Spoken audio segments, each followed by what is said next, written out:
Hello बच्चों, चलिए प्रश्न को पढ़ते हैं। युग्मकों के बनने के लिए किस प्रकार का कोशिका विभाजन होता है? इस विभाजन का महत्व बताएं।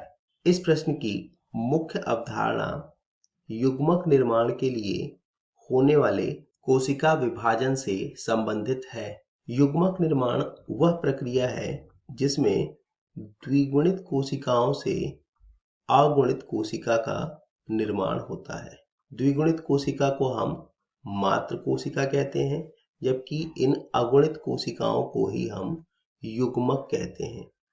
उदाहरण के लिए नर युग्मक एवं मादा युग्मक।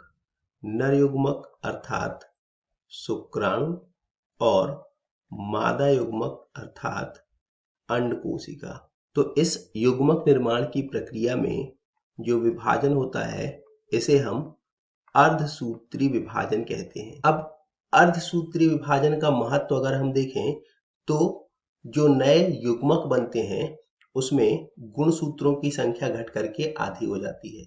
उदाहरण के लिए अगर हम मनुष्य में देखें तो यहाँ पर ये नर है और ये मादा है, जिसमें गुणसूत्रों की संख्या क्रमशः 46 होती है।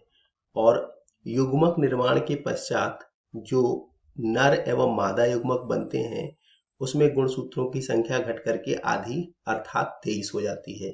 ये शुक्राणु और ये अंडाणु। पुनः शुक्राणु और अंडाणु जब आपस में मिलते हैं तो इस क्रिया को निषेचन कहते हैं और निषेचन के पश्चात गुणसूत्रों की संख्या पुनः 46 हो जाती है।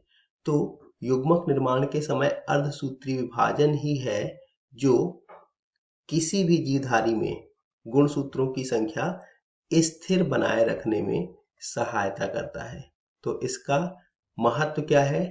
गुणसूत्रों की संख्या को स्थिर बनाना। आशा करते हैं आपको समझ आया होगा।